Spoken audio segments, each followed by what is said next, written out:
Welcome back to So Bad It's Good. Today we have a returning guest. She hasn't been here for years. I think I don't know how time works anymore. I am currently in Gilbert, Arizona, where our guest is, she's not in Gilbert, but she lives in Arizona. And I think it's currently 180 billion degrees. It is truly miserable. I do not know how her and her family does it day in, day out. It is completely ridiculous. She is one of my favorite influencers. I was talking on a Patreon yesterday, actually, and I was talking about how influencers, I was comparing it to Real Housewives of New York and the new character Sai that we're being introduced to. And I'm not a woman, so that immediately takes me out of some of the things that other women are influenced by. But I will say there are a couple of influencers that speak to me. And usually the qualities that they have are that I sense a realness with them. I sense that they're willing to show warts and all. They do influence me then, because I'm like, this person is thriving even if they have 5 kids, they have a husband, they have this, they have that. And it's something that I truly look forward to, looking at her stories or looking at her Instagram. Of course, she is a mogul. I mean, she also has a podcast with her husband, the Garcia Diaries pod, which is on its 4th season, I believe. She, like I said, my favorite influencer from the account, the Garcia Diaries. Bethanie Garcia, welcome back to the show. Thank you so much for having me. What an intro. I'm going to take that recording and set it as my ringtone. Please, so that would be reminded. Can I get if I can get a 10% cut of that would be truly incredible. But just to remind people, if people don't know who you are, which I think a lot of people do, you have close to 300,000 followers on Instagram. You've built this brand on your actual reality.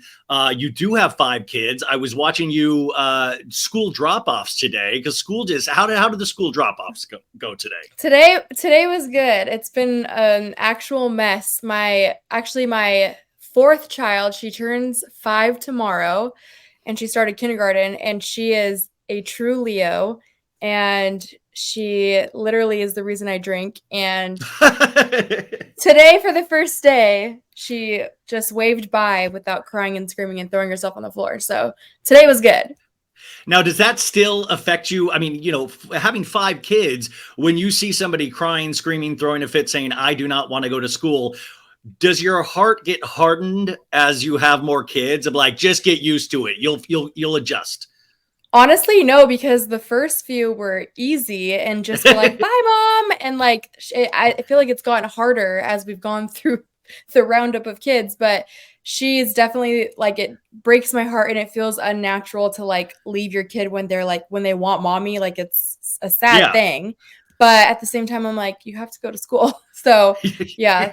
We just live in the gray area of like, I want you to go to school, but I'm sad that you're leaving, but also bye-bye. So. And then, I mean, does she come back and go, did you guys have a blast today without me? What did I miss? No, she tells us all about how her day was amazing and how she didn't even cry at all. And I'm like, okay, well, this morning I heard you in the lobby all the way from your classroom screaming. So I'm glad that only lasted a few minutes. Jeez. And then I'm like, I'm gonna have to buy her teacher the best gift ever at the end of this year. I mean, that's got to be one of the great things about being an influencer, is that you potentially have a lot of these tantrums on your phone, so you can embarrass them at some point later in their lives. So I've never been going through a tantrum and been like, this seems like a good moment to record. No, I'm like, it's the last thing I'm thinking about. So when people do post stuff like that, I'm like, oh my gosh, interesting. Yeah. Never crosses my mind to be like, this is good content.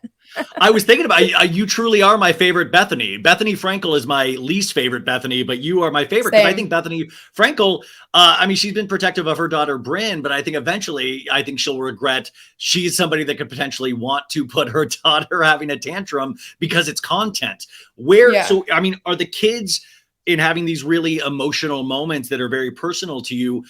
Over the years, where have you drawn the line in terms of content and putting your family out there? I think when they're babies, it's easier to be like, okay, this is something that's going to be relatable to people that are possibly going through hard times postpartum, or just having, at the beginning is so hard. It really is. And so, I mean, there's videos that I've posted where Ellis, my youngest child, is crying and crying, and like I'm showing like me soothing her and how I'm like what soothes her. And that to me was like, okay, this is a relatable moment where the baby's crying and the only thing that's helping her stop crying is mom. And as they get older, though, I feel like their tantrums are more, when they're actual tantrums, it's because things are going wrong. They're not able to regulate their emotions. And it's sometimes their body can't even process why they're upset. So it's a lot different than like a newborn baby. It's just like they cry all the time. And once it gets more personal, I feel like showing that to the world can be more intrusive. And so my oldest I have 10, 9, and 7. With them, I really am so selective on what I share because they are to an age where their classmates are they're texting my oldest daughter YouTube videos being like, is that your dad? And it's like TikTok videos that have gone viral, and people's like, those like reaction videos where like they'll have like those like streamers or whatever, and they're just like reacting to viral TikToks. And so it's like some guy ripping apart my husband for his haircut or something. And one of her classmates is like, is this your dad? That's so embarrassing. He has a melon head, stuff like that. And I'm like, oh my God. Gosh. Look, I feel so bad. So even stuff that like we share about ourselves, like their classmates are finding. That's wild. It's definitely like something that there's things that I regret sharing. A lot of my postpartum content was like naked images of like me and my daughter, my newborn, like she's clothed, but like I was like showing my postpartum body. And in those moments, that was something that was supposed to be one, empowering for me, and then relatable for other people that's their bodies changed through pregnancy and postpartum and just life. And now, like when you Google my name, it's like the first thing that pops up, and it's like, oh my God, my poor kids and their friends, like looking this stuff up. So yeah, there's definitely things where I'm like, maybe I shouldn't have been so open. No, I mean, it is that kind of, it's that high wire act of this does help so many people. And I'm sure it helped you at a time as well, but then it does affect other people down the line. Had you sat down your kids and said, hey, we've got to talk. Your dad has a melon head, potentially. We need to have this discussion right now before, like just cut it off at the pass before anybody comes at these kids. So my oldest 2 daughters have cell phones, but they're like super locked down. Like they don't have Safari, they don't have YouTube. It's literally just for like texting our friends and family. And then like they have Roblox. And this so Roblox, man, my niece and nephew, they're like Roblox. Obsessed. What? Yeah. Thank God Apple has like screen time stuff. So like once it's been 45 minutes or an hour or whatever we choose that day, it just locks the phone down. Cause like I can see them getting addicted to it. They're obsessed. But basically they've been sent like stuff from their friends, like YouTube videos, and they're like, I can't click on this. Like, what is it? And so like I'll copy and paste it and send it to myself, and it'll be videos of me or my husband or whatever, even YouTube videos of them. And so like we did have to have a conversation a few months ago where it's like, okay, so what our jobs are, like they've always known. The podcast and the Instagram thing, and like we have shared things openly. So if it ever makes you uncomfortable, like what people are sending you, just like always have an open line of communication. And anytime there has been something that's bothered them, they've come to us, which I'm so pleased about, because I can't imagine ever going to my parents for anything that was personal when I was their age.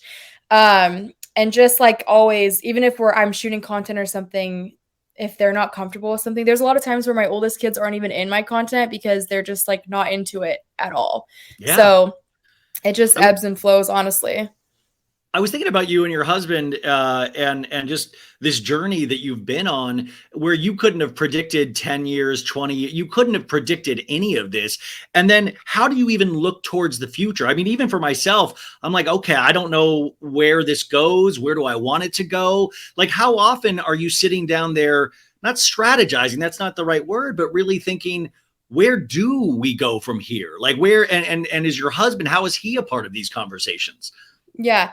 Well, like our story that like 10 years ago, we were on food stamps and access and the government insurance stuff. So even this life 10 years ago, I could never even have imagined for us. So I don't even know how to fantasize or anything for 10 years from now. Cause all I can hope is like, for me, if this is the peak, what a fucking ride it's been. Like that would be amazing. So like even wanting more than this feels strange to me because it's all my dream come true.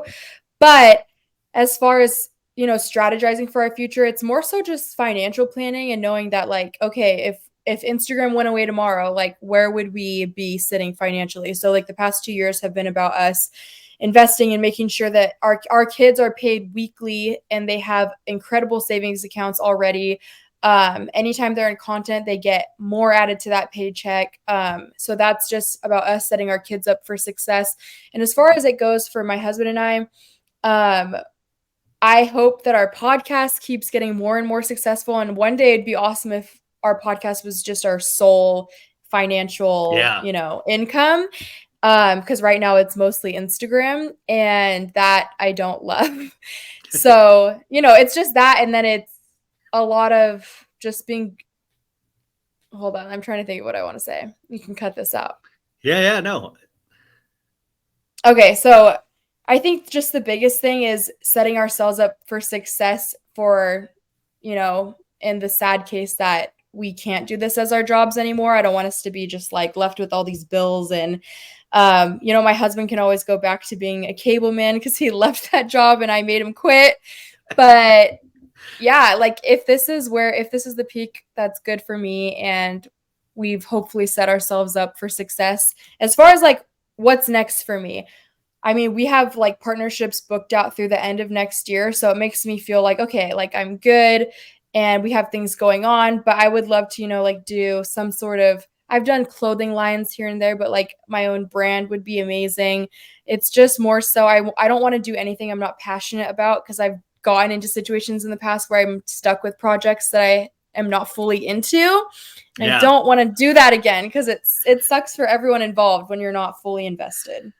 Yeah, no, and I think people know, I mean, I think that's what people like about you is you can tell when you're into something. You can tell, that this isn't fake, that this is genuine. And that's what I was kind of just making that point of when I see just normal influencers. I don't feel anything. I feel just like it's a malaise of the same thing again and again. And it's not something I could ever possibly relate to. And I'm not even a woman, but like you do get a sense of when people are being real with you. It's the same thing with reality shows and pop culture. Like reality television, we've had this huge argument over this past season of Vanderpump Rules with Scandival of, oh, this is scripted, it's fake. And I'm like, you cannot watch that episode of Scandival with Ariana yelling at Tom and tell me that was scripted. I'm sorry, that was real rage. I have chills right now just thinking about it. My nipples are hard right now. Like that's it. But you can tell that's real. I mean, we know we're most of us can tell when we are being fed bullshit and when we are seeing something real. Which is why, like, a lot of times when watching, for example, like Real Housewives of Beverly Hills, I'm like, okay, how long did you say that in the mirror before you had to say that, Dorit, or like, or Erica Jane, when she had the champagne, she'd be like, bitches be jealous. Yeah, it's like, come on, you practice with a prop.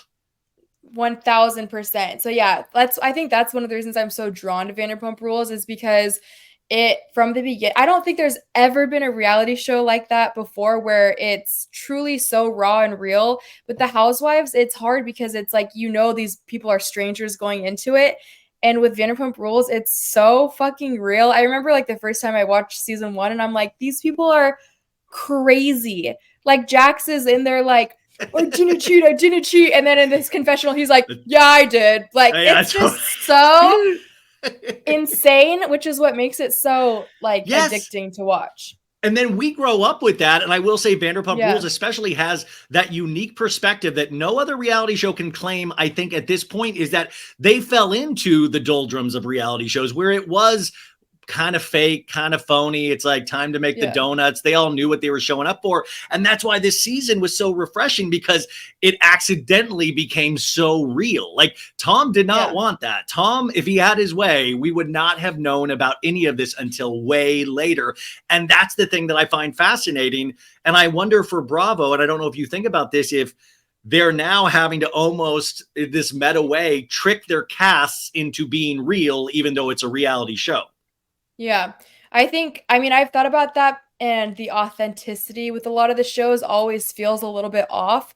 Even as like the Vanderpump Rules cast has like gotten more successful and made more money, it's almost like we want people to like not be successful, because then when there are, we're like, oh, you're not authentic anymore. And I think that's why we were so drawn to like Vanderpump Rules from the beginning, is that they were all broke and poor and like just trying to make ends meet. And with the Housewives, why it's not as like, there's something there that is, there's a disconnect for me, and I'm watching for entertainment. I'm never watching to like Get feel tips. like I'm like relatable to these women, like, Yeah. ever, which is like, that's also what's so great about it, is that it's so far-fetched like from my life that I'm like, okay, this is like real entertainment. But yeah, what was the fucking question?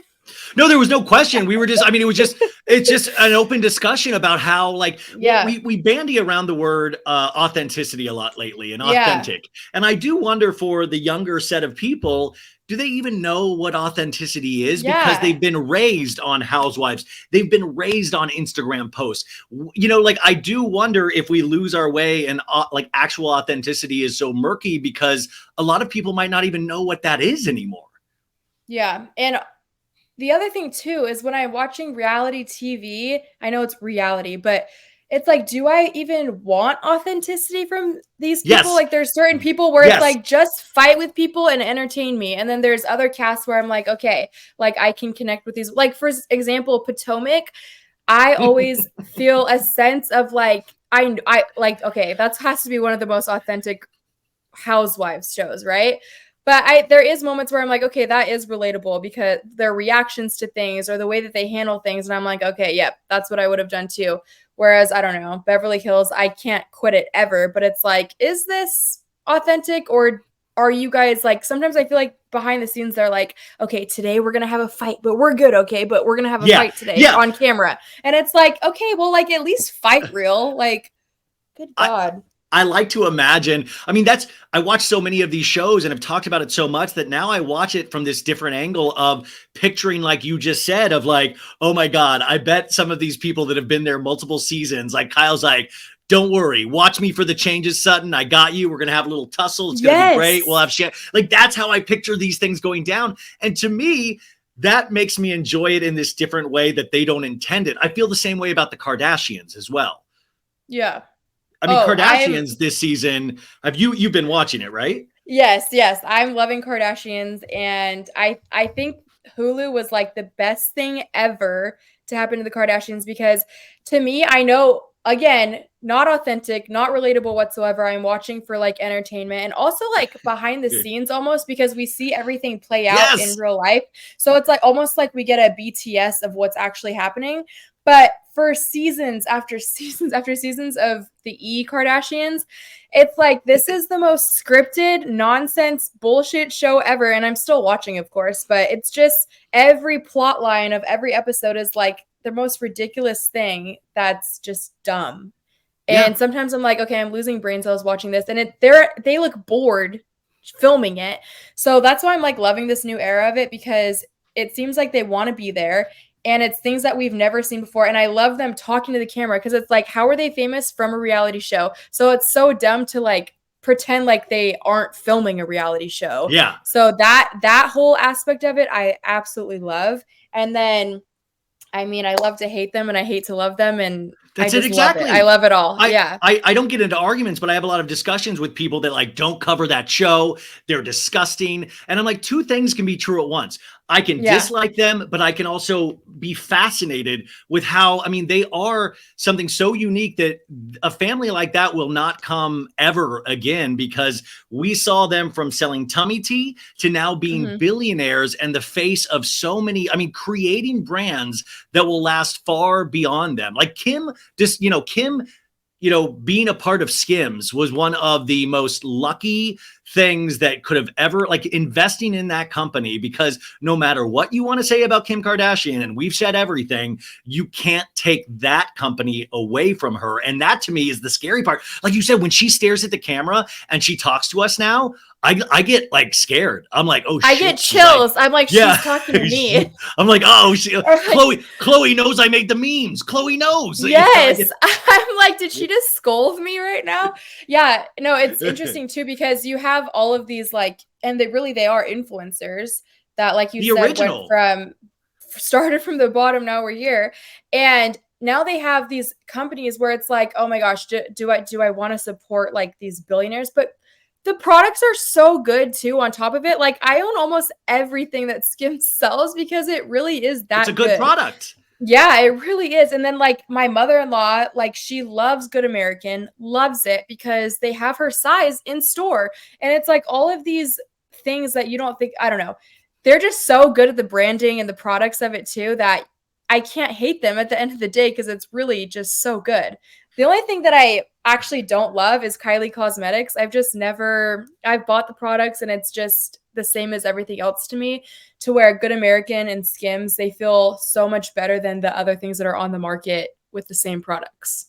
Well, it's like I feel like some of the Kardashian products become like the Kardashian pets. Like we never hear from them again. We never get Yeah. explained where they went. Like what happened to Kylie Swim? What happened to Yeah. there's all these. I mean, poor Courtney. She released her little vitamin line that we got to see. I think on this season of the matcha Yeah. gummies, and I'm Lemmy. like. I'm Lemmy. Like I've not tried any Lemmy, but it's like Courtney. I feel like I want Courtney to have a win. I mean, I'm so glad she's pregnant. She has a baby. But now when I think about the Kardashians, I think about that internal competition between especially Courtney and Kim. And Courtney has true love, but if we could only get her $1 billion brand, like why am I even wanting this for them? They're fine. It's so funny too, the whole like wedding drama and the Dolce and Gabbana, because Oh, I was Andrea thinking back. Bocelli. Yes, I'm like, he's saying at my wedding. So it's so funny though, because my sister, I was trying to think, would we ever have a fight similar to this? And then I was thinking, my sister got married in January Yeah. and my brother performed at her wedding. Well, 10 years ago when I got married, my brother performed at my wedding. Son And of then a I was, bitch. I know. And then I was thinking, like, oh my, and then I was thinking, well, I actually stole her boyfriend and married him. So I guess, I guess I have to forgive her. Wait a second. I just want to stop right here. Please tell me the Garcia Diaries season 1 is being filmed right now. I mean, like, I'm sorry. Now I'm going to say this. You've already gave us the building blocks for your reality show. We just got to get the kids to sign off on this because that No, sounds amazing. I could never do like a day-to-day reality show because I would be canceled so fast. So fast. Actually, it would probably do great, but as far as like my job goes, they'd be like, "Yeah, we can't work with her anymore." That's the thing I love about the card. That's why I urge people to watch it, because it is this, even though they're billionaires, they still get stuck in this petty drama. And you can see after decades and decades of being family, how these cracks are showing. On top of, you have them in these kind of glass castles that they can't get out of. Khloe can't meet a man to save her life because she's too scared to go out. So the only person she's really around is Tristan. Like there are all of these things. Like that's what I was thinking about you, Bethany, is that you are successful, but like at a certain point, how much success do you really want? Like it doesn't prove to be amazing in the end. It's such an interesting conversation. It's one that my close friends and I talk about all the time because we all do this job. And I'm always like, I'm content with my 260 whatever thousand followers and making this amount of money for the rest of my life. Like I said, if this is the peak, I'm so happy about it, because even other influencers that have like 1 million followers, I see the kind of hate and just everything that they deal with day to day. I know people are like, oh, boo-hoo, who cares? They make so much money. But it's like, it really fucks with you. Like if I even get yesterday, I opened my phone and I had like 10 hate messages in a row, or just like, really critical and rude type of messages, maybe not hate messages, but I was like sad for the rest of the afternoon. And I'm like, when I'm with my kids and my husband, like I want to be present with them and focused on them and not like worried about what some idiot on the internet thinks. And it's so easy to just be like, who cares? They're strangers. But it really does like affect you. Does it affect you at all? Oh my God. And I don't even show my life. I mean, I do. I mean, my life is a lot of just watching television, but I do get those comments and I get them more and more. And I think you would be abnormal if you didn't feel something about it. Like if you were able to brush that off. I've never been the type to brush somebody off, and I'll crumble pretty quickly. And I will say there's some really hurtful things out there. There's really hurtful people. I mean, I try to make fun of reality stars and pop figures. But it's a very interesting dynamic that I don't think you can't train for this. You can't emotionally train at all, ever. And I don't know. Sometimes I don't feel like I'm strong enough for this. But the only thing That's how I feel. I see my mom, like my mom keeps track of my Instagram followers more than I do. Like, it's like my mom's sick right now and she's like, if we could get to 80 before I pass, that would be amazing. And I'm like, Oh Mom, that my is the gosh. darkest fucking thing, but let's try. Like, let's try to get there. Let's try. You're like, everyone follow me so my mom doesn't die sad. Like, No, oh yeah, I my know. God. Well, oh, dude, she'll send me messages and she'll be like, didn't look like a great week for you on Instagram. I saw that you went down 100 followers. And I'm like, what the fuck are you talking about? Like, what is like, it is so like, she really pays Oh my attention and God. I try to forget about things. Anyways, Yeah. you mentioned your other friends that do this stuff. Do you have a core group of influencer women around? I think I actually saw you post like a girl get together with kind of like Yeah. influencers. So Gilbert is like amazing with it's like the mecca of Arizona influencers, but there really is so many influencers around the valley. And so I just started like maybe 2 or so years ago. I was like, okay, I need to make friends. It's so hard in your adult like life to make friends. At least it is for me, because like I moved around so much as a kid. So like I don't have my friends from elementary or middle or even the beginning of high school. And then in high school, I got pregnant as soon as I graduated. And so all the friends that I did have were like, oh, you're a slut. So it's like, Oh my it was God. hard for me. Meanwhile, my husband went to the same school since kindergarten, or like the same public school. And he has all of his friends literally from kindergarten, from 6th grade. And so it's like, okay, I was like, I need to make friends and I don't know how to do this. So I just started reaching out to people that I followed on Instagram. And I was like, hey, like, want to grab dinner, want to grab lunch. And it turned into this like amazing core group of friends that I have, that we all have kids. We're all married. We all have our own businesses. And whether they're an influencer or not, they own a small business. And yeah, we like get to do life together, and we go through similar things because of our job. It really is such a niche job too. Like a lot of people can't relate to the things that we have to deal with. And not saying that it's like the hard, like No, I know it's exactly an easy what you're job. saying. You know what I mean? No, But like I know exactly what you're saying. it's like if you're a teacher, other teachers can relate to what you deal with every day, dealing with freaking crazy ass kids in your classroom and not having breaks and like all those things. You like it's nice to have people that know what you're going through, right? Yeah. So I have that, and it's amazing. And I Wait, see so them all the I'm time. in Gilbert. Can I be a part of your girl gang? Can I be the? It's so weird that you're not already. What? I'm just start posing in your photos, and I'm like, "What up, girls?" I'm in my I would love it. Toyota Corolla with like a personalized like license plate that says "I'm Knuff." Okay. You love all of the same things that we love in terms of pop culture and reality. You are watching Real Housewives of New York, you said, right? The new iteration. Yeah. We're 2 Yes. episodes in. How are you feeling so far? Okay, so it's so interesting because I followed Thai for like almost 10 years. She was one of the first influencers that I ever followed when I started this job. And Okay. so I was so excited to watch her. I've always been inspired by her like posts. And why is she the one that I like the least? Dude, Bethany. Okay, first off, I'm so like I'm covering the show on the Patreon, and I just did a recap last night, and I said, man, after this episode, we're only 2 episodes in, but Sai is bugging the shit out of me. And then secondly, I'm so glad you said that, because I didn't follow a lot of influencers, so her keep saying that she's a content creator. I'm so happy that you said you followed her and inspired by her, because I was like, is she lying? I've never heard of her in my life. So you're saying she really was OG. Well, She's been doing I it. think it was Jessel that said like she's one of the most respected in the industry. And like But they it all is lie to interesting. each other. No, exactly. Because I was like, oh, like that's interesting. Like, I don't know about that. But I'm also not in the fashion industry as far as influencing goes. So I don't know. Maybe she is. But the I'm an influencer. I'm an influencer. I'm a content creator. I'm an influencer. It's like, oh my God, shut the hell up. Like, no one cares that much. And then also it like makes me annoyed to even have this job, like having to hear her talk about it. And then you she's see her like placing the glasses at dinner so she can get the right shot, for her content. And then like bringing 8 things of luggage for 3 nights. And she's like, I have to shoot all these looks. And it's like, oh my God, if any of my friends were like that, I think I would shoot myself, because I cannot handle the like, I gotta get the look. Like if we're going out to dinner, I will take pictures of you before we eat.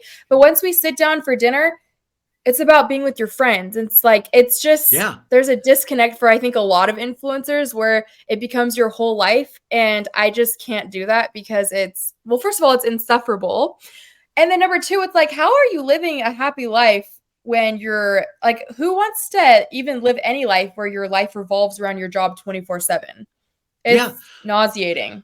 But that's what I'm talking about, the reality. Like, I don't get the sense of like a real person yet. We're only 2 episodes Mhm. in, but yeah, like I watched that second episode and by the end I was like, and then I saw the preview for the third and I saw a scene today where she's like getting up in Jenna Lyon's case for like not being there in the morning. And I'm like, chill out. But what I love is, these housewife shows is like, okay, it's always good to dislike somebody. That's part of the game for the audience, is that I want to like somebody and I also want to dislike somebody. That's exciting. Yeah, and I think they like, I don't know if it's the editing or maybe it's really just her, but I think they want us to like not like Brynn. They want us to hate Brynn, right? That's how I feel. And Her I sexy love her biting of even the more. Yes. Yeah, I like. I mean, she always bites her lips. She's always flirty. People I'm say living for it. well, people say she's putting it on for the camera, and I'm making the argument of certain people are just designed to be on reality television. Yes. It's not fake. It's just, I bet you could go back in Brynn's past. In fact, we found out information that they wanted her to be on the original seasons of Vanderpump Rules. VPR. She knew Lisa and Pandora. And I was like, guys, there are just certain people, you've met them in your own lives where you're like, damn, you are on one. And that's how Brynn seems to be 24/7. And I like it. Yeah, number one, Jax Taylor, made for reality TV and not made for this world whatsoever. Sometimes I'm like, man, you should only be a reality TV star and not a real person because you're horrible. And I feel like some of the worst people make the best TV. And I don't know, I'm here for Brynn. And then Jessel, the first Indian housewife, I'm Indian. I'm like living for her. I want to see more of her though. I want to see more drama from her because I think her home life is so interesting to me. I love that her and her husband hate each other. Like, how cool is that? Wait. Fun. In defense of Pavitt, her husband, I only get the sense that Jessel hates him. I don't get the sense Yeah, that true. Well, but have you seen his Instagram? Instagram? No. It's private plane, private island, private island. Not one. You wouldn't know he had a wife or kids at all. Well, cat's out of the bag, Pavitt. You're on TV now. Well, we got the revelation, and I will say this is what I love about coming to a show new, where like they had a mild episode where we just learned more about the ladies, but I didn't know these ladies, so it's really exciting to hear their stories. And Jessel, that I was kind of like, oh wow, she's shitting on her husband a lot in the first episode. In the second episode, I love the information talking about Indian culture and talking about trying to get pregnant and keeping that a secret from her mom. And, it made me have a different viewpoint in between those two episodes on Jessel, where I was more sympathetic. And also how funny that Jenna Lyons inferred that she was a fashion victim because she was wearing Balenciaga and like another designer. So good. Yes. Yeah, no, it's so good. And I think Jenna's my favorite out of all of them. Like, she's just so chic and put together. And when I think of like rich people, I feel like she's probably do you know like income on the cast? Because she has to be one of the richest, right? Well, yeah, I mean, it was weird. I think she was the Daily Mail did an article, and you never know how much of that you can really, Yeah. I think it said Jenna was like 5 million, which I thought, okay, that seems potentially low. Guys, I make little to no money really, and I'm like 5 million. That doesn't seem like a lot. Like, it was like nobody was like, and then Brynn, weirdly enough, was like 3 or 4 million, and I was like, what does Brynn do? I still don't fully know what she does. I was talking with my husband because I made him watch it with me so we can discuss on our podcast. And I was like, she has to be like the poor, like I'm like poor, but the poorest out of all of them, right? Just because some certain commentary she was making, I was like, okay, doesn't seem like she's around people like this a lot. Like it's interesting to me because I could be totally wrong and she could be the richest and we would literally never know. But just certain little comments here and there, I'm like, like how much money does she make? It's interesting. I think this article was completely wrong because they said Erin was only worth $1 million. And I'm like, no way, because she has that place that they went to that she revamped in the Hamptons. And I know, like, but I'm like, there's no way just $1 million. I don't know. I'm so confused, but like they're all doing better than me. But it is kind of like Gina on the OC. All of those ladies are like definitely doing wealthy. Better than Gina. And I feel like sometimes it's unfair to put Gina in these situations. Yeah. Well, then too, I'm like, why haven't they shown us Brynn's apartment yet? Like, where is her apartment at? They've shown everyone's home but hers. And so it's just interesting. And then, the other thing I love too is Jessel talking about how her and her husband haven't had sex since before the kids were born. Because number one, I think it can be relatable to a lot of women. Because for me, like, it was shocking to me when I started doing the confessions thing on Instagram years Yeah, ago. you guys, if you don't follow her pretty much every week, it's on there right now. I don't know, but like it's confess your sins, and people will say the wildest stuff about, just truly wild. And I think that's what like opened my eyes to like how different people really live their lives out there, because there were so many women being like, it's been years since I've had sex with my husband. And I'm like, what? Like, he's sleeping in your bed. Like, you don't just pounce him. Like, I don't get it. Like, I was so confused. And so I think it is cool to have something that could potentially be relatable to women. But then hearing that she went through 5 cycles of IVF, it's like, no fucking wonder all the hormones and everything your body goes through with just pregnancy, but then adding on top of that IVF, like it made complete sense to me. And so also I felt uncomfortable for her, because I've been in situations where I've maybe told a friend something that is taboo or that I'm ashamed of, and then she's, shared it with the group, and it's become a discussion within the group. And it's like, okay, like now I'm feeling uncomfortable. But I've had that happen to me before. And so I loved seeing that side of the friendship group, because to me, those are things that it's like, okay, how are you going to work through this? Is she going to go off? Is she going to snap at them? Is she going to tell them to get the fuck out of her business? Like, that's what I want to see from her. Now, another thing that happened this past week's episode with Jenna, which I found fascinating, is that Jenna relayed the story of, of being with women.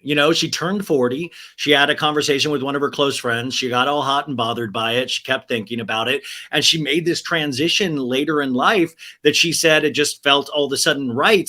And I know that sexuality, there's like, a fluid sexuality. And I think that, but I'm like, guys, if we don't shape up, all women will leave us. I mean, all women will leave us. Like, Bethany, did your husband, when he watched that, go like, are you going to have the same thing when you're 40? Or are you going to start fully? That's what I thought, was like, Jenna's a smart, brilliant woman. And then all of a sudden, and she didn't say I was like this all my life. She said, all of a sudden this felt right. And I was so fascinated by that. I think everyone's bi. So my husband, like, I always tell him that all the time. I don't know, or maybe that's something that bisexual people Bethany, say. I've seen, listen, I was talking about this on the page. I said, listen, I have given thought. I've like, could I be with a man? Could I do, and it's like, it does nothing. Like, I have so many friends that are gay. Like, I've learned so much of my taste comes from gay men and women. But like, when I think about it, there's no excitement in that for me. Like, I think I could love a man. I love certain men in my life, but it's not, and I wouldn't be, I think I would be very proud, because I love, by the way, Bethany, that's hysterical. That's one of the biggest things I'll get on social media is in my DMs. They'll be like, girl, you don't even know. And then they'll talk to me like I'm a gay man. And then they'll be like, dude, I have the best guy for you. And I'll be like, oh, I'm so, that sounds amazing. I'm so sorry. Like, I'm apologize for being straight. And I'm like, I'm so sorry. Please don't spread that around, but I'm straight. And I don't want to. Please don't tell people what I'm straight. Well, kind of, because then you're like, well, that's what I kind of love about pop culture and talking about this stuff, is because it primarily is for women and gay men and women. And I think that is awesome. Like, I never want to be the head of any of this. This is like, I want to be sitting at the table with everybody, but it is one of those kind of cool things, because I sometimes feel like an interloper. But yeah, sexuality. Did your husband say anything about? Well, okay. Well, first of all, obviously sexuality, like, everyone defines it for themselves, right? But I always tell my husband, because he's like, whenever I'm like, everyone's bi, like, come on, everyone's bi, which again, maybe that's just something that bi people say, but I'm like, okay, but really, if you're in, my dad's in prison, like, he's serving 20 years. At some point, you don't like start thinking, like, maybe, I don't or like, know. if that's, I'm telling my husband, like, with your guy friends, like, you love your guy friends, right? I feel like with love, there's like a thin line between, like, if you really love someone, I feel like you could develop feelings for them. Maybe not even sexual feelings, but like love feelings. I don't know. Listen, I've heard stories. I've heard stories from people that have like fallen in love with their best friend, and they were never even sexually attracted to them, but they formed such a bond that they were like in love, and then it turned into sexual feelings. So it's like, I think it's so fluid and can change. And there's like, for example, like when I have my crush list of like guys and girls that I think are hot, my husband doesn't look like any of them, but I'm sexually attracted to him too. So it's like, I feel like honestly at the end of the day, I literally had to add Michael Pena to my crush list so that my husband wouldn't feel some type of way. Wait, I'm like, Michael Pena's at the very bottom of the list. You could tell you like scribbled it in last minute. Like, see, my husband's he's like, there. did you add that on? Exactly. By the way, listen, if Tom Sandoval hadn't done what he did, I think I would have been close with Tom. I think I was falling in love with Tom Sandoval over there. And I know, listen, the heart wants what the heart wants, Bethany. Like now I realize that was a bad call. I genuinely loved that man. So wait, who is on your crush list? Guy and girl? You. Do you want I'm scared for me too. Yes, please. I want this crush list. And that's like those like you have women like Ariana Madix where I'm like, oh my God, she's so hot, like objectively just hot. And then I'm like, why is she attracted to Tom Sandoval? Like, what? I've never thought he was even cute. And I have one friend that's like, oh, he's so hot. Like, yeah, and I'm like, I have friends like that are like, he's so hot. Are you okay? So I think just like, I don't know, everyone's so different. Okay, ready? So Pedro Pascal in anything and in general. Natalie Portman, but specifically in Star Wars Episode 2. With the ripped crop top. I was hoping it was in Episode 1 when it's like the big queen, like the gold costuming. That didn't do it for me. Okay. Robert Downey Jr. Great. I like that one. Young, old, anytime. Michael B. Jordan. Elizabeth Olsen as Wanda, but not Russian accent Wanda. When they took away her Russian accent, then that Wanda. Wait, did she have to be in the Wanda costume? The like red the red hair? thing? Yeah. No, she could be naked if she wants, but anyways. Kit Harington as Jon Snow. Game of Thrones, yeah. Yeah, Kieran Culkin in general. Great. Anytime. Sebastian Stan, since Carter Bazin and Gossip Girl, but especially as Bucky. Okay, yeah. Wait, what did you think about him in the Pam and Tommy thing? Hated it. I don't want to talk about it. Me too, actually, yeah. It was honestly disgusting and horrific, and I'm traumatized by the talking penis to this day. I thought it was going to be so much more. I thought it was going to be like, I was like, what a great topic, even though Pamela didn't want it to happen. But I still thought, and then each week I was like weirdly disappointed for such an interesting pop culture story. Yeah, no, it sucked. I hated it. Oscar Isaac. You know Oscar Isaac, right? Yeah, of course, yeah. And then I might be pronouncing this wrong, but Simu Liu. Yeah. Yes. Hot. He was in Barbie, yeah. Barbie did it for me even more. I was like, yep, that's the Ken I'm choosing off the shelf. Harrison Ford, young or old. yeah, that's come on, I want some ugly ones. Give me an ugly, like, by the way, because speaking of this, we're gonna go into like, because Ariana Grande has a very specific look we're finding out as she gets in there. Do you have any Ariana Grande type men on there? Andy Samberg? Andy Samberg still, I think he's conventional. I think he's one of the ugliest on my list. Okay, here's what people say he's so ugly, but I cannot believe that people think he's ugly. Adam Driver. Yeah, Adam Driver though is one of those dudes that seems to have grown into his look.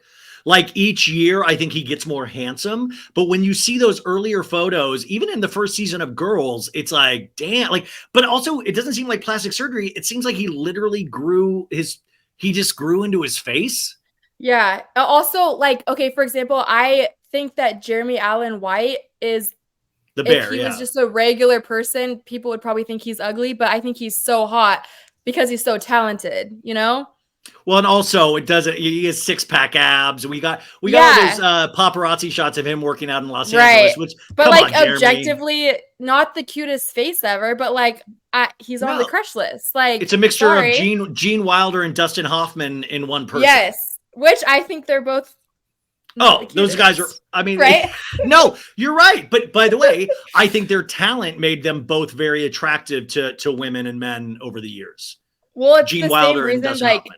Yeah, musicians can be literally butt ugly. Like, is John Mayer like the hottest guy in the world? No, but when he gets up there with his guitar and he starts singing and writing songs, you're like, I I remember seeing my first Dead and Company show with John Mayer, and I remember him just wailing on the guitar. And I remember saying out loud, I was like, oh, this isn't fucking fair. I was like, leave a little for the rest of us, Yeah. John. Like, literally, how does everybody not fall in love with John Mayer once he starts playing a guitar? Like, Right. it's Or just like not. Ed Sheeran is like the ugliest person, and he could probably get any girl he wants as long as he has his guitar and he starts singing. Like, Exactly. there's something about like talented people. It doesn't matter what they look like. They're like, even Pete Davidson, objectively not a cute guy, but he's pulling the hottest women in the world. Honestly, probably just because he's talented and funny. Yeah, and the game he probably spits is insane. Because he's like relatable, he's funny, he probably includes everybody, and then you're like, oh, and then also it doesn't hurt to have like a rumor about you having a gigantic dong. Like that's incredible. I saw him in 2018 or 2019 live in Phoenix, and before the like rise of Pete Davidson, where everyone was like obsessed with him, and then the fall. But Thanks, like, Kim. Thanks, Kim. Him on stage, I was like, oh my God, like I think I'm in love with him. Like just the way he talks and carries himself is like there is something to be said about big dick energy for sure. And that's Adam Driver too. I think it's like the way he carries himself. That's like, if I saw him at Safeway, probably wouldn't want to like, sneak a peek if my husband's there. I'm like, peeking to the side. But him in Star Wars, I'm like, hello, daddy. Oh my God. Well, is there any politicians on your list? Is there any hot politicians for you? My politicians I don't like their politics, but they're still hot to me. So like, that's what sucks. But like Mitt Romney. Okay, I gotta go. You're insane. That's insane. I remember seeing him. I remember seeing him on TV when I was in like 8th grade. I saw him on TV, and ever since then. And same with like Barack Obama. Like, so hot to me. But I like his. You know what? I think Barack Obama, like the way he carries himself, I'm like, damn, dude, that's a smooth guy. Like that's what I appreciate, like smoothness, because I'm not smooth. And his voice. Oh, like I fumble around things, I trip, I spill things. Like this guy probably never spills on himself. It's like dirt's just attracted to me. This guy probably dirt just stays away from him. Yeah. Wait, have you ever watched Ray Donovan? Yeah, of course. Yeah. Okay, so does Mickey not remind you exactly of Donald Trump? Yeah, oh, totally. Okay, I'm watching it right now, and every time he's on screen, I'm like, that's literally Donald Trump. Like, it scares me a little bit. And he reminds me of my grandpa, too. And then I'm like, oh my God, is my grandpa Donald Trump? Yeah, anyways, that's a huge revelation. That is a huge revelation on this show. That's great. Rest in peace, Grandpa. Was there any other women on the list before we move on? I mean, yeah, I'll just tell you all of them. By the way, I love that the list keeps. You're like, yeah, I'll go to page 2. Okay, it's Blake Lively, but not in Green Lantern. ScarJo, but not in Sing. Jessica Alba, Chris Evans when he has facial hair. Jennifer Lawrence, all 3 of the Jonas Brothers. Sometimes Kevin gets removed. What about bonus Jonas? Any bonus Jonas? No. Okay. If he doesn't sing, I don't want it. Jeremy Allen White, Diego Luna, Margot Robbie. Yes. Ever since Wolf of Wall Street, like the heel I know, right? Is like my number 1 fantasy, and then Sophia Bush is the last one. And one of those people, by the way, on this list follows me. Did you know that? Sophia Bush. No, close though. It is a girl. It's not Margot Robbie. It's not Elizabeth Olsen. It's not Natalie Portman. It's not who is it? Jessica Alba. No way. Well, that actually makes sense because of her. That totally. The Honest Company. Yeah. Have you ever done okay, that's what I was like. You need to do a partnership with them.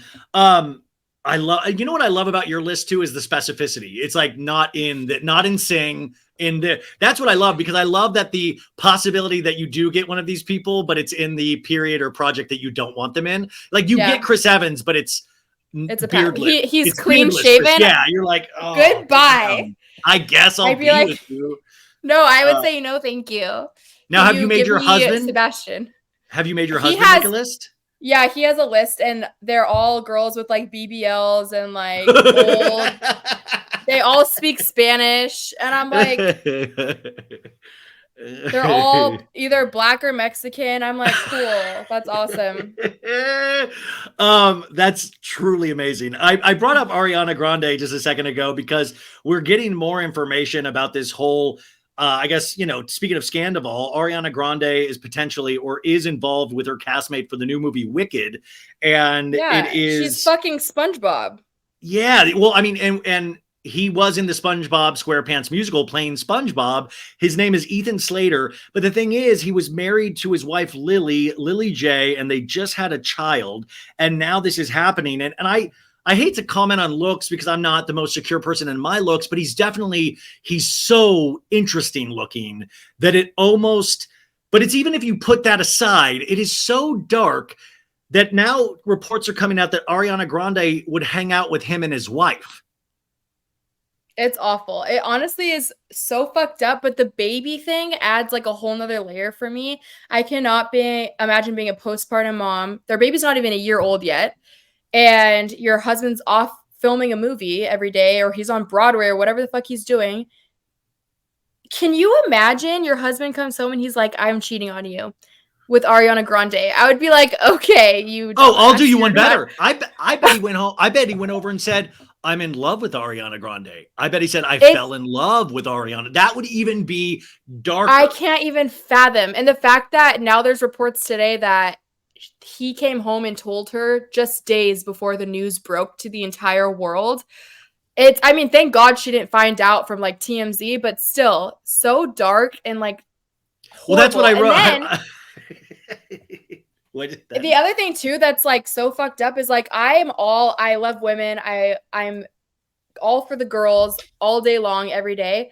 But when you start hearing that like, oh, Naya Rivera walked in on Ariana Grande and Big Sean when they were engaged, or Pete Davidson broke up with Cassie David the night before news went public. Over text, he broke up with her. Matt the news Miller the day well. before. Yeah, it's like, damn, girl. Like, there's men that are single that are even hotter than the ones that you're making cheat on their partners. Not that she's making them cheat, because obviously they're doing that all on their own. But still, when it becomes a pattern like that, it's like, okay, now I'm having a little bit less sympathy.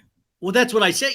There is now a pattern that you can argue that each one of these men seem to have been with other people. So she's attracted to very interesting looking men, but also she's potentially attracted to men that are in relationships. And I think what a weird PR that it's almost good for Disney that the SAG strike is happening, because she plays Glinda the Good Witch in Wicked. Like, it's like she's the good one. And this now, two of the stars of this movie Wicked, which by the way, I'm sure this dude is so massively talented, but I would think for his wife, she probably thought, I love this guy dearly, but I'm good. I'm safe. He's a weird looking guy, very talented, but that is probably the last thing in her mind was that I don't have to worry about you with Ariana Grande. With an A-list fucking superstar. Like, I can't, honestly, if my husband came home and said like, you know what, like I am in love with Kim Kardashian and we are dating, I would be like, I'd be so impressed that I'd be like, all right, she can have you, whatever. Yeah. Like, it is what it is. Yeah, good luck to both of you. It's just so sad because obviously Ariana Grande is not going to stay with this guy forever because it's Hollywood, number one. Yes. And number two, like, you're filming a movie. That's why you're in love with each other, because you're there every day with each other. And as soon as she's on to the next movie or the next album and you're not together every day, she's going to fall in love with someone else. But now there's a kid and a wife that their entire lives are changed forever. And this is a part of their story. Either of them think about this. Yes. Yeah. I mean, you were talking about your kids and what they're seeing of mom and dad potentially on YouTube. Imagine that kid growing up and reading all of these articles, seeing all of these memes, not only calling their dad like in the most insanely ugly person in the world, but also what, like I'm saying, not me, but other people have said that.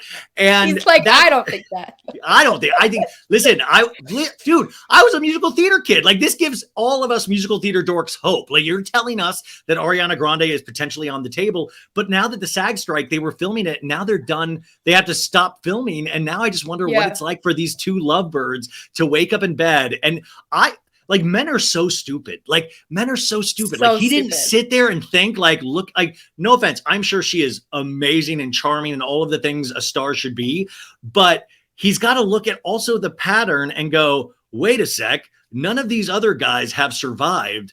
Why would I be any different? And that's the part that I'm like, dude, well, we get lost in the sauce. We're like just completely, we don't use common logic anymore. Do you think Big Sean, do you think she was like, she didn't like Big Sean enough because he was like good looking conventionally?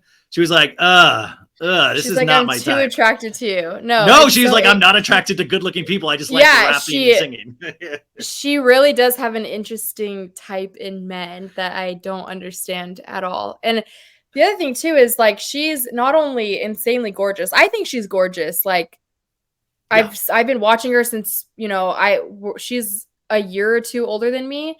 And so like she was on Nickelodeon when I was like in high school. So like I remember seeing her all the time and thinking she's gorgeous, right?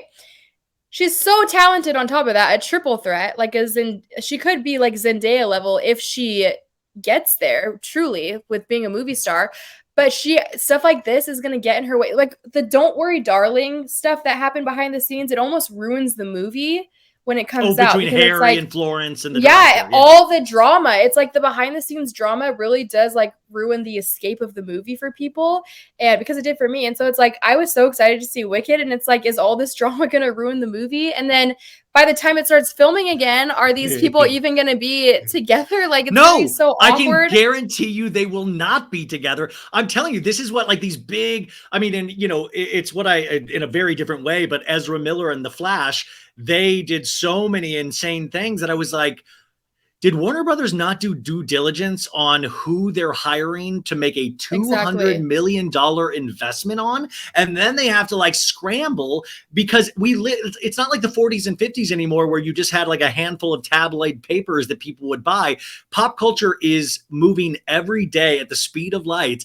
And, we saw that with Vanderpump Rules and Scandal. I mean, like they picked back up cameras. Everything is for our, not entertainment, but we digest everything so quickly now. Yeah, which is probably the downfall of our society, but I'm here for it, honestly. Do you have 10 more minutes? Do you have 10 more minutes? Yeah, I'm good. Okay, I'm good. I wanted to talk, we'll end with Vanderpump Rules, but I did want to, this has just quickly happened today.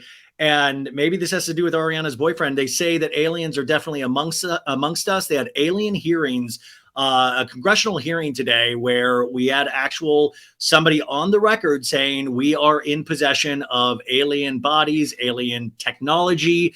And I thought, finally, we're going to get Lisa Rinna. Finally, we're going to find out she's an alien. Like, I finally was so thankful. Yes. I was like, I knew she wasn't human. And then that's Jax Taylor.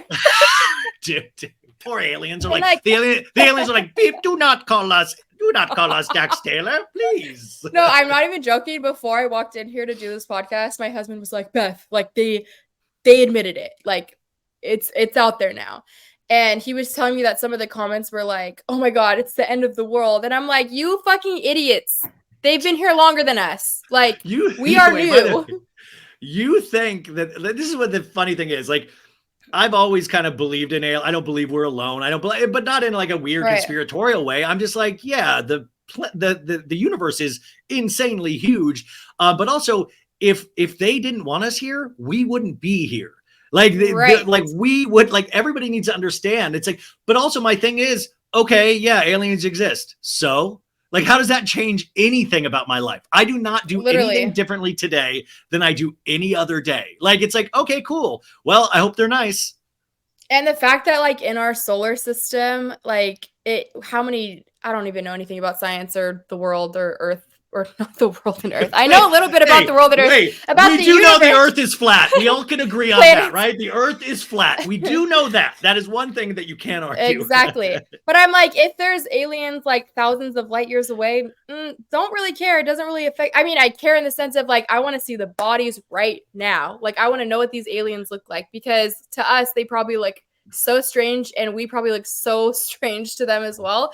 But it's like, honestly, I knew that all along. I'm just glad they're admitting it now. And again, not in a weird conspiracy theory way, but anyone with a brain, I don't know how anyone with a brain looks out into the sky even and thinks like, holy shit, the universe is so big, and it's probably like thousands and thousands of universes just like this out there that we don't even know about. I don't know how people don't think that. Oh, I know. I mean, I Do will you tell you think the that, one. I think. Well, I mean, it is funny to the people that believe. I mean, there is a narcissistic quality for people that think that we are alone on this planet, and there is. Well, and also it's that we own this planet. That we. I mean, I just yeah. think all of that kind of stuff is interesting. The two people I desperately want to hear, and I know they're still filming right now, so I'm excited to potentially hear this. I need to hear Schwartz and Sandoval talk aliens. You know, like they're just sitting there like, dude, it's been a crazy year with Raquel, dude, but I knew we weren't alone, dude. When I see like that lightning bolt, dude, and you know, Schwartz is like, dude, I know, man. It's just like we're crazy. It's like, do you think Raquel's an alien? Like, you know, they would have the most insane, no. dumb conversation about aliens.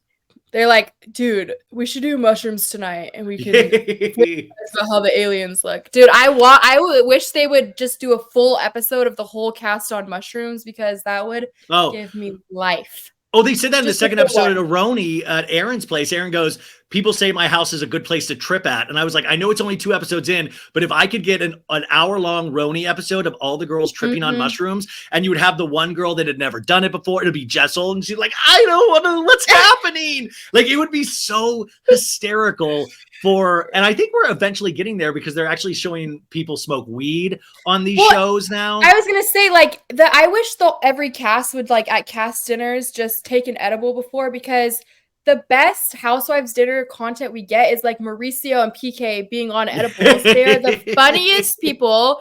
It's so hilarious, and they cause drama without even knowing because they're just sitting there laughing about other people. And it's like, honestly, why are they not doing this already? Like, just give everyone an edible before the dinner. It'll be funnier and there'll be more drama. And honestly, they might be able to work things out too, easier. I like that we're campaigning for them to poison their cast. To do like, drugs, you need to just slip it into the food. It's gonna go great. Trust me. I was saying that they should all do it like with their own 2 hands. You are the one that wants to drug them behind their backs. I'm saying because you know there's gonna be a couple holdouts. You know they're like Maritza, who loves you so dearly. I love her. Yeah. She sent me this. She wanted me to ask you about this. Is that Kristen Bell recently discussed that she lets her kids drink non-alcoholic beer. I know you with your 5 kids, are you having them on non-alcoholic beer yet? Or where are you on having the kids drink non-alcoholic beer? So we have 4 kids in school right now. We only have 1 baby left at home. And the night before school started, we took the big 4 to a fancy restaurant, and we were like, we're gonna have our like last hurrah of the summer. And I ordered a cocktail, and all the kids wanted to try it, and the waitress was right there, and she was like, I can like order them one just without the alcohol in it. Like, we have great mocktails here. And I was like, sure, do it. Like, whatever. They didn't like it, so they didn't like it without the alcohol even. So I don't think we're ever gonna do it. But I was like, yeah, like, why not? I don't get why not. It's just, what can be worse than what's in Coca-Cola, honestly. But how, like, I always, as a kid, and I still don't love it, like, that beer was so disgusting. And especially like heavy IPAs. Repulsive. What kid is sitting there like, I mean, in fact, if my kid did like the taste of it, even non-alcoholic, I'd be like, hey, we got to talk. Let's get back into therapy. Let's work this out. Because that's an intense taste.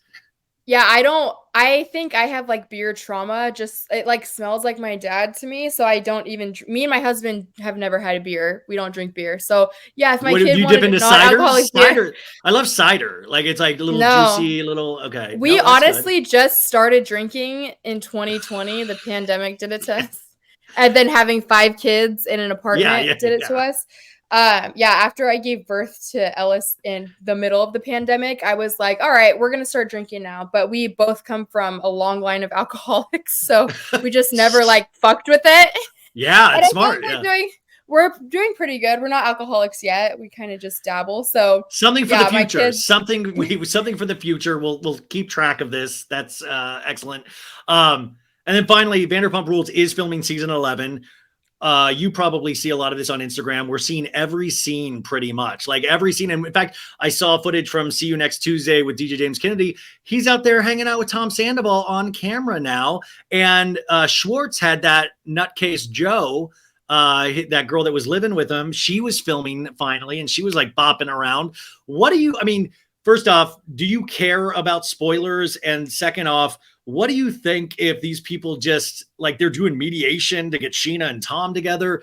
Should Lisa be stepping in to try to mend these relationships? Like, are we going to get into the third episode and everything's just back to normal, do you think? I think there's multiple things here. Number one, the spoilers. I think that they're getting to a famous level of like what we're seeing with the Kardashians. Not anywhere near that, but it's getting up there to where it's like we know everything that happens with the Kardashians, and then the show is almost kind of just like the behind the scenes peek at what was happening as we saw it play out in real life. And I think that because people are so interested and dialed in with Vanderpump Rules right now, there's always been spoilers for Bravo, but it's like next level to where I'm like literally scrolling through my feed and I'm like, I have to like scroll really fast because I don't want to see the spoilers. I really don't, because I enjoy watching the show. As far as everyone filming together, it's a job.